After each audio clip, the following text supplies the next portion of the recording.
Now, South Africa is devoting more resources to immunizing children and young adults. Last month, a youth COVID-19 vaccination campaign was launched, putting young people at the center of the program. The KeReady2Flex challenge now offers talented young people the chance to earn a portion of a 100,000 Rand weekly prize pool. From March 9th to April 26th, the most imaginative designs will earn prizes to show young people that their ideas are valuable. Take a look at this. The KeReady2Flex challenge is all about getting young people to get excited and involved in the discussions around COVID-19 and the vaccine.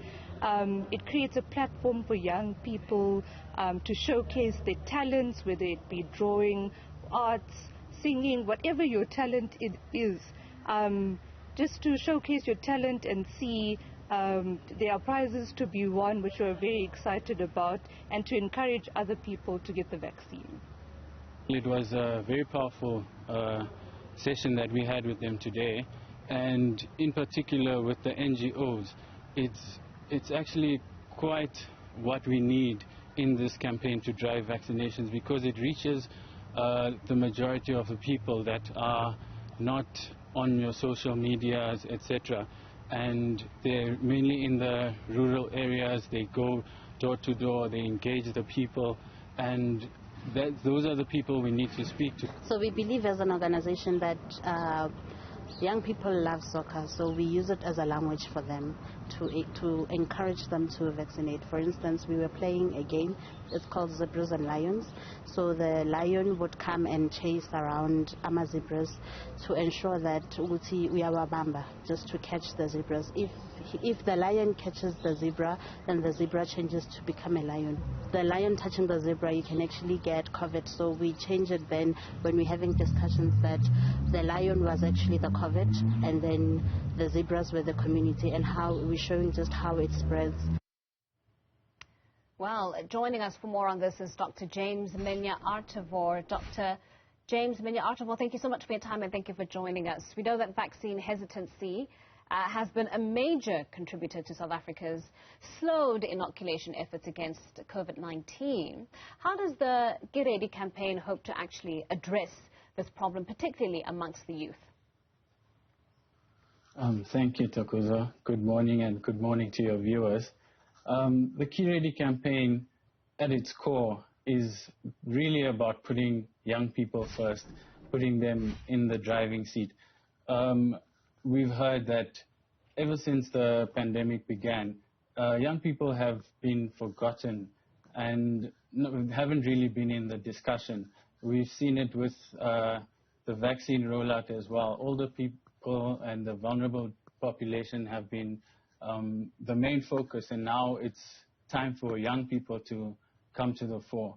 And as the name implies, the KeReady campaign, it's all about being ready for opportunity. Opportunities have been lost by young people during this pandemic in terms of jobs, academics, social activities, concerts, traveling, and that's really what we're trying to make a platform for them, is for them to be ready for opportunity, and incorporating vaccinations, they can be even more ready by being vaccinated.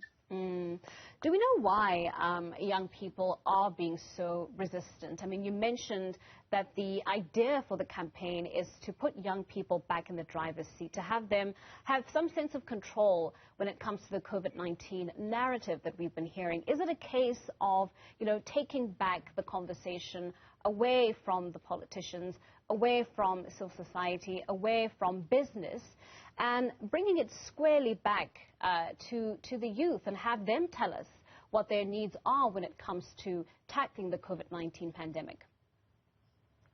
Yes, that's exactly the idea. So with the campaign, we've got our various social platforms in the language that young people are familiar with, is social media. So we're having the discussions with young doctors, young health professions, young person to young person. It's really about the young people having a voice. And with this campaign, the young people can join the conversation on all platforms: Instagram, Twitter, Facebook, and TikTok.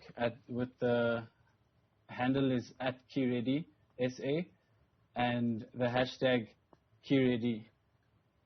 All right, I want us to talk a little bit more about the KeReady challenge with the prize money that's attached to it. Talk to us a little bit about what any participant wanting to take part can expect.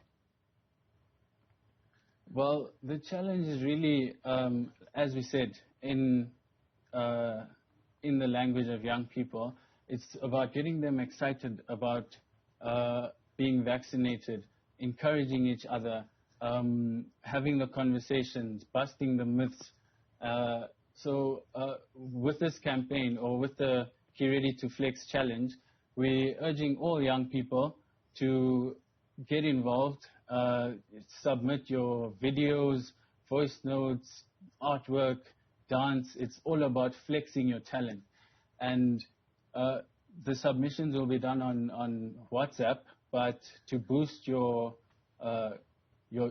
submission, we encourage them to post it on social media, have the discussion rolling, hashtag KeReady2Flex, tag the page @KeReady2SA, and then what we need to know is that it's open for ages 12 to 34, and if you're younger than 18, you will need parental consent, to enter, and you need to be residing in South Africa.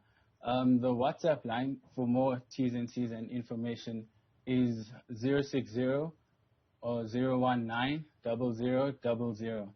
And all you need to do is WhatsApp the word flex to that number, and that's how our submissions will be made. Thank you so much for that. Look, the idea is great, you know, and it truly does speak to Gen Zs and millennials, who are characteristically known to be a demographic that really values independence, a demographic that values, you know, having their own opinions on matters, and of course wanting to express those opinions. And I'd imagine the sort of artistic and creative outlet speaks to that. My only concern, Dr. Menyah-Artivor, is how do we measure the impact of this challenge? The primary goal here is to make sure that, yes, the youth are gaining control of communication around COVID-19, getting the messaging out there, and hopefully getting a lot of their peers, you know, getting those COVID-19 jabs. But how do we measure the success of something like this? Well, ultimately, the goal is to increase the vaccination numbers. But it's not only about that. It's also about, as I mentioned, young people having the chance to get these opportunities once they're vaccinated, because the world is moving towards a form of normality where a vaccination certificate is going to be the norm. And we've seen it already across the world with, say, sporting events where your superstars are being told that they can't participate because they haven't been vaccinated. So we are going to be looking at the numbers, but also we're going to be looking in the long run with young people having these opportunities, job opportunities, academics, not only being having online classes, but actually being able to attend your lectures. That's really what we're trying to gauge with things. Well, Dr. James Menyah-Artivor, thank you so much for your time, and thank you for joining us to have this very important conversation.